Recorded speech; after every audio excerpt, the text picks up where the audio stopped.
এবারে বিধবা ভাতাতেও দুর্নীতির অভিযোগ। উপভোক্তা সরিতা আগরওয়ালের টাকা যাচ্ছে অন্য অ্যাকাউন্টে। ব্যাংক স্টেটমেন্ট অনুযায়ী অন্য অ্যাকাউন্টে যাচ্ছে সেই মহিলার ভাতার টাকা। আরো বিস্তারিত জানবো, টেলিফোন লাইনে রয়েছে প্রতিনিধি অভিষেক সাহা। অভিষেক, লক্ষ্মীর ভান্ডারের পর মানে বিধবা ভাতাতেও দুর্নীতি? এবারে অভিনন্দন, লক্ষ্মীর ভান্ডারের পরেও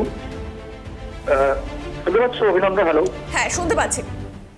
লক্ষ্মীর ভান্ডারের পরেও কিন্তু বিধবা ভাতা, সেই বিধবা ভাতাতেও কিন্তু দুর্নীতির অভিযোগ উঠে আসছে এবং একাধিক উপভোক্তা, যারা প্রকৃত উপভোক্তা, তারা কিন্তু বঞ্চিত থেকেছে এবং তারা কিন্তু প্রত্যেকেই কিন্তু তাদের যে অর্থাৎ যে বিধবা ভাতার যে পোর্টাল, সেই পোর্টালে কিন্তু আবেদন করেছিলেন, কিন্তু দেখা যাচ্ছে যে তারা কোনো রকম টাকা পয়সা পাচ্ছে না এবং যেটা দেখা যাচ্ছে যে তাদের অ্যাকাউন্ট, সেই অ্যাকাউন্ট নাম্বার সরিয়ে অন্য অ্যাকাউন্ট নাম্বার দেওয়া হয়েছে এবং সেই অ্যাকাউন্টে কিন্তু টাকা ঢুকছে এবং এই নিয়ে কিন্তু উপভোক্তারা তারা কিন্তু ব্লক দপ্তরে অভিযোগ দায়ের করেছেন এবং আমরা যেটা তদন্তে উঠে আসছে যে এই যে অ্যাকাউন্ট গুলো দেওয়া হয়েছে, যে অ্যাকাউন্ট গুলোতে টাকা ঢুকছে, সেই অ্যাকাউন্ট গুলো প্রত্যেকজনই কিন্তু সদবা অ্যাকাউন্ট, অর্থাৎ যাদের স্বামী মারা যায়নি, কিন্তু যারা প্রকৃত উপভোক্তা, যারা বিধবা, তারা কিন্তু সেই টাকা পাচ্ছেন না। গোটা বিষয়টি কিন্তু ব্লক প্রশাসনকে ধরা হয়েছে এবং গোটা ঘটনা সামনে এসেছে এবং বিজেপির পক্ষ থেকে কিন্তু বিডিওকে বলা হয়েছে যে পুরো ঘটনার তদন্ত শুরু করতে এবং এইরকম শুধু একজন নয়, প্রায়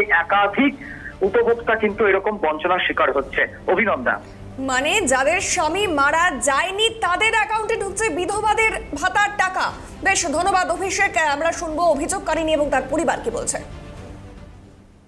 অ্যাকাউন্টে ঢুকে যাচ্ছে, আমার আধার কার্ডের লিঙ্কে দেখাচ্ছে যে আমার মোবাইলে ঢুকছে টাকা, আমার নাম্বারে ঢুকছে, কিন্তু আমার নাম্বারটা না ঢুকে অন্য নাম্বারে ট্রান্সফার হয়ে গেছে। আমার অ্যাকাউন্টে টাকা জেনে ঢুকছে, দেখাচ্ছে এটা। আমি একবারও টাকা পাইনি। আর আমি নতুন সরকারের কাছে এটাই আবেদন করি যে আমার মাসে মাসে টাকা যেন ঢুকে। বছর ধরে কষ্ট করি, খাচ্ছি, করছি নিজেই, এখন আমার ওষুধ পানি অনেক কিছুই লাগে। প্রশাসনকে জানিয়েছি, ব্লকেও আমরা আবেদন দিয়েছি নতুন করে আবার, যে ধরনের একটা ঘটনা হয়েছে, এটা যাতে এই টাকাটা পেলে কতটা সুবিধা হবে? অনেকটা সুবিধা হবে। কাকিমা বয়স হয়ে গেছে, কাকু নিয়ে আমার অনেক ধরনের সুবিধা পাওয়া যাবে। কাকিমার হাত খরচ থেকে শুরু করে ওষুধ যাও হয়, এই টাকাটা হয়তো সরকার দিচ্ছে না, তার জন্য বারবার আবেদন করা গেছে, কিন্তু টাকাটা অলরেডি 4-5 বছর আগে থেকে ওই অ্যাকাউন্টে যাচ্ছে, যেটা অ্যাকাউন্ট আমাদের না, অন্য একজনের অ্যাকাউন্ট। কি চাইছেন এখন? টাকাটা যাতে কাকিমার অ্যাকাউন্টে ঢোকে, আর যেটা টাকা একটা আননোন অ্যাকাউন্টে গেছে ওই টাকাটাও যাতে কাকিমার অ্যাকাউন্টে একবারে ঢোকানো হয়। তরফে কি বক্তব্য শুনুন, বিজেপির তরফে কি বক্তব্য শুনুন। সরিতা আগরওয়ালা, যার বাড়ি হচ্ছে চাচলের বাজার পাড়ায়, তিনি, তার স্বামী মারা গেছেন এবং তিনি তার স্বামী মারা যাওয়ার জন্য তিনি বিধবা ভাতা পাচ্ছেন এবং কবে থেকে পাচ্ছেন? 2022-23 সাল থেকে তিনি দীর্ঘদিন ধরে ভাতা পেয়ে আসছেন, অথচ ওনার অ্যাকাউন্টে সেই টাকা ঢুকছে না, ঢুকছে অন্য কারো অ্যাকাউন্টে। উনি দীর্ঘবার প্রশাসনের কাছে দ্বারস্থ হয়েছেন, বিডিও অফিসে দীর্ঘবার এসেছেন, কিন্তু তার সুরাহা হয়নি।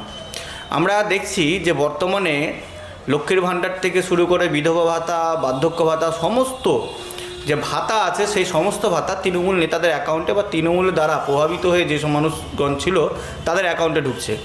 আমাদের এই এলাকায় এই পরিসংখ্যানটা অনেক আছে যে যাদের অলরেডি ভাতা হয়ে গেছে কিন্তু তাদের অ্যাকাউন্টে টাকা ঢুকছে না, অন্য কারো অ্যাকাউন্টে ঢুকছে। আমরা প্রশাসনের কাছে দাবি করছি যাতে এগুলো দ্রুত সামনের দিকে স্কুটনির মধ্যে দিয়ে দ্রুত সমাধান করা যাক এবং সমাধান করে নিয়ে প্রকৃত ব্যক্তি যারা প্রাপক তাদেরকে যাতে তাদের হাতে, তাদের অ্যাকাউন্টে যাতে এই টাকা ঢুকিয়ে দেওয়া যায়। মানে ভাবুন যে লক্ষ্মীর ভান্ডারের পর বিধবা ভাতাতেও দুর্নীতি, যার স্বামী মারা যায়নি সেই সদবা মহিলাদের অ্যাকাউন্টে ঢুকছে বিধবা ভাতার টাকা। মানে একের পর এক দুর্নীতির ছবি, যেখানে এই মহিলা যার অ্যাকাউন্ট রয়েছে বিধবা ভাতার, কিন্তু তিনি জানতেনই না, কারণ তার কাছে কখনো টাকা ঢোকেইনি, তার জন্য বরাদ্দ টাকা ঢুকেছে অন্য কারোর অ্যাকাউন্টে। ব্যাংক স্টেটমেন্ট অনুযায়ী তার জন্য বরাদ্দ যেই ভাতার টাকা রয়েছে, বিধবা ভাতার টাকা ঢুকেছে অন্যের অ্যাকাউন্টে। মালদার চাচলের বাজার পাড়া এলাকার ঘটনা, বিধবা মহিলার টাকা যাচ্ছে অন্য অ্যাকাউন্টে।